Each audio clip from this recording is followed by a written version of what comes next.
Salut à tous, j'espère que vous allez bien. Alors aujourd'hui, nous allons vous prouver dans cette vidéo que le vol et le viol c'est la même chose. Il n'y a pas de différence entre les deux. Alors restez jusqu'à la fin de la vidéo pour mieux comprendre notre pensée. Nous allons tout d'abord commencer par parler du vol. Que dit le code pénal concernant le vol? Le vol peut être défini comme étant la soustraction de la chose d'autrui à son insu. En d'autres termes, l'appropriation de la chose d'autrui. C'est-à-dire que tu te comportes désormais comme si tu étais le propriétaire de cette chose-là. Et on a plusieurs cas de vol. Par exemple, le fait de s'approprier d'une chose perdue. Donc tu ramasses quelque chose et tu commences à te comporter comme si cette chose-là t'appartenait au fait ou t'avait toujours appartenu. On a le fait aussi d'utiliser la chose d'autrui sans droit. Voilà.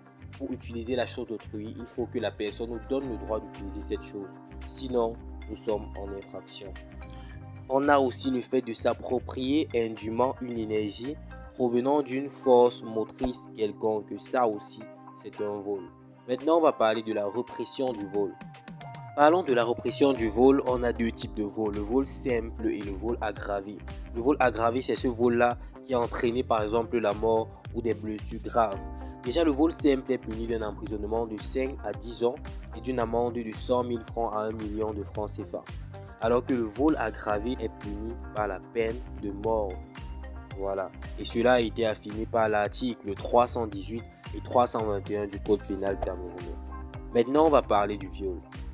Pour qu'il y ait viol, il faut qu'il y ait trois éléments qui soient réunis. Premièrement, il faut qu'il y ait la présence de rapports sexuels.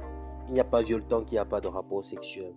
Et deuxièmement, il faut qu'il y ait l'emploi de la violence, que ce soit morale ou physique. Troisièmement, il faut que le violeur soit conscient de l'acte malsain qu'il est en train de commettre. Et parlant de la sanction, celui qui commet un viol est puni d'un emprisonnement de 5 à 10 ans. Et la sanction peut être aggravée dans certains cas. Cela est prodigué par l'article 296 et 298 du Code pénal camerounais.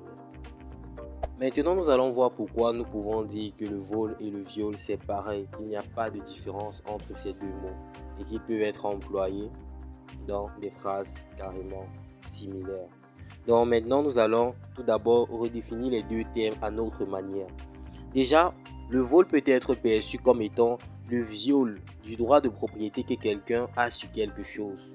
Et le viol peut se comprendre comme étant le vol ou alors l'appropriation sexuelle de l'usage du corps de quelqu'un à son insu. Ouais, puisque le viol, c'est le fait de faire usage du corps de la personne et de profiter de cette personne-là. Donc il y a un vol d'usage. Je ne sais pas si vous voyez un peu la nuance. Alors, si vous êtes d'accord avec nous, dites-nous dans les commentaires. Et si vous ne l'êtes pas, justifiez-vous toujours dans les commentaires, les amis. Allez, c'est la fin de la vidéo. On se dit ciao pour une autre vidéo. Surtout, n'oubliez pas de vous abonner, de liker, de partager et surtout de commenter. C'est important, les amis.